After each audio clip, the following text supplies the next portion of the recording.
The value of zeta varies between 0 to greater than 1, right? So in this lecture, we are going to discuss about overdamped system and the critically damped system. So in case of overdamped system, the value of zeta is greater than 1. So zeta greater than 1 over damped system.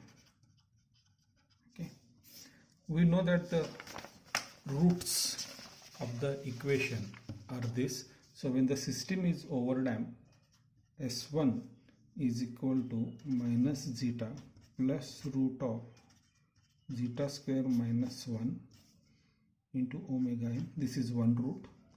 And S2 is equal to minus zeta minus zeta square minus 1 into omega n.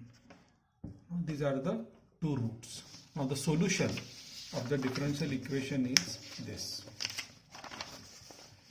C1 e raised to S1t plus C2 e raised to S2t. Now x is equal to, we'll substitute S1 and S2 here. C1 e raised to, now value of S1 is minus zeta plus root of zeta square minus 1 into omega nt plus C2 e raised to minus zeta square minus 1 into omega nt. Now to find the value of the constant C1 and C2, we'll assume some initial condition.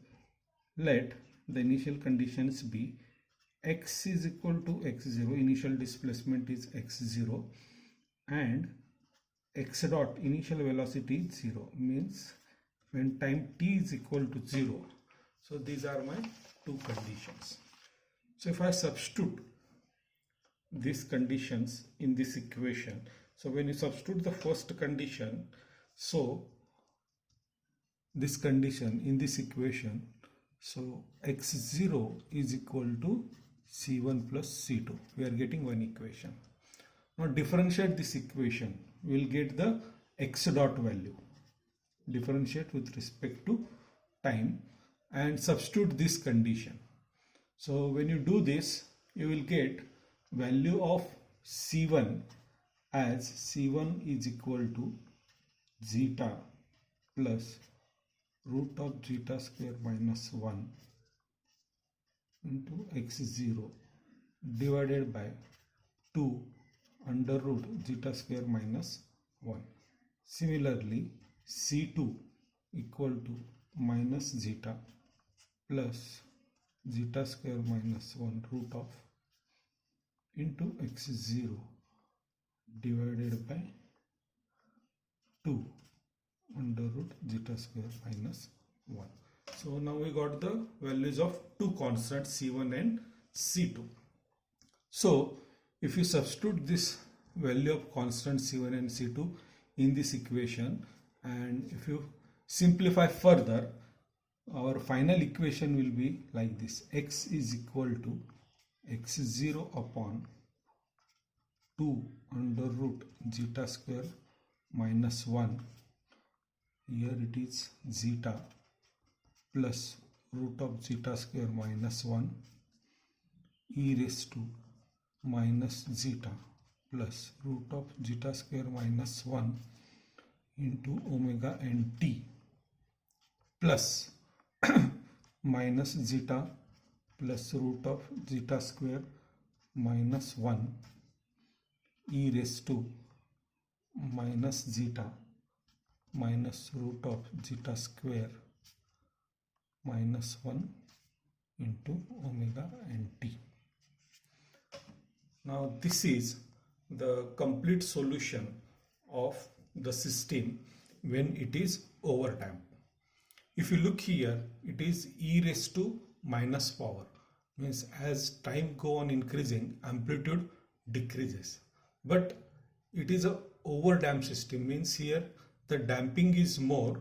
Theoretically, the system takes infinite time to come back to its initial position. If you plot a graph of displacement versus time, it will be like this: time on x-axis and displacement on y-axis. So it will be like this. So system will take infinite time to come back to its initial position. Now by our experience, we can say that more the damping, sluggish is the system. This we can experience. Suppose you have a shock absorber, and in the shock absorber, say initially it is a oil, okay, and if I replace the oil by say grease, we know that the viscosity of grease is more than that of oil, so obviously damping is going to be increased. So because of grease, the system will become very slow. The movement of the system becomes very slow. Theoretically, it take infinite time to come back to initial system. So as far as possible, we should not provide this type of damping. And one more thing we can observe, in case of overdamped system, the motion is aperiodic. It is aperiodic motion and it is non-vibratory.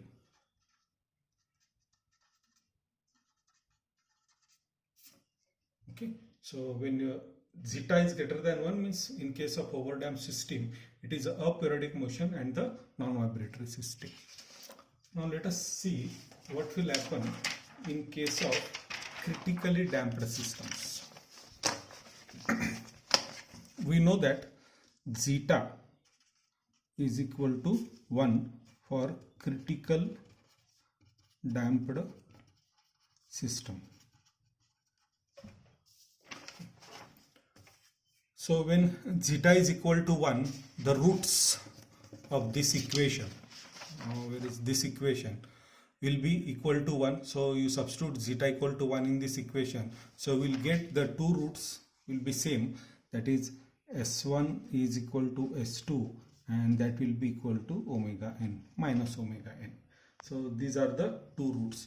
Now the solution for this critical damped system, when the roots are equal, the solution is x is equal to c1 e raised to s1t plus t c2 e raised to s2t. Now again here we substitute the value of s1, which is nothing but minus omega n, c1 e raised to minus omega nt plus t c2 e raised to minus omega nt. Now again, to find the values of the constant c1 and c2, we'll take the same initial condition.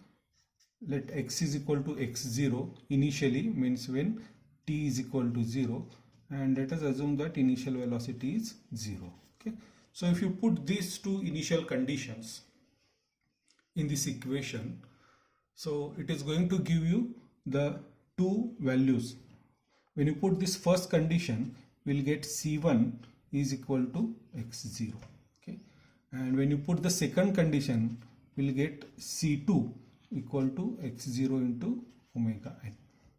So now my final solution will be x is equal to, now I am substituting c1 c2 values, and after further simplification I will get this equation like this: e raised to minus omega nt 1 plus omega n into t. This is the final solution for critically damped system. If you see here in this equation, the amplitude is multiplied by e raised to minus omega nt term, means as time increases, the amplitude goes on decreasing.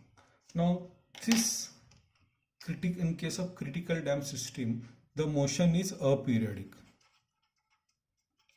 So similar to our overdamped system, here it is a aperiodic motion and this is non-vibratory.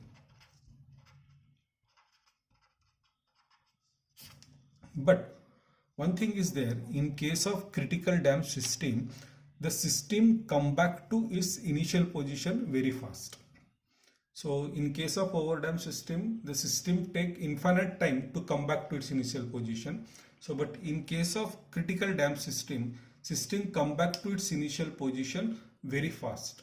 So mostly this critical dam system is used in the dashpot of the door. We know that the door get closed automatically.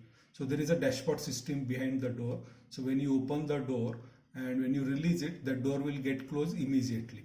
As it is a critically damped system, the system come back to its initial position very fast. So this is what happens in case of critical damped system. Now if you plot the graph of time versus displacement for these two systems, means for overdam system and for critical dam system, here you can see on the x-axis it is time and on the y-axis it is displacement. So for critical dam system, we know zeta is equal to 1. So this is the graph. So system is coming back to its initial position very fast. In case of overdam system, here for example, assume zeta is equal to 2 or greater than 2. Here it is assumed to be 5. So system is not coming back to its initial position. Okay. So this is what happened in case of overdam system. So both the system have a periodic motion and non-vibratory type of system, but in case of critical dam system, your system come back to its initial position very fast. Okay.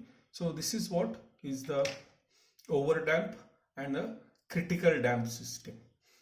I'll just want that you try to find answer to these two questions. First question is, try to compare between critical and overdam system. Try to write down at least minimum 5 to 6 points on the comparison of critical and overdam system.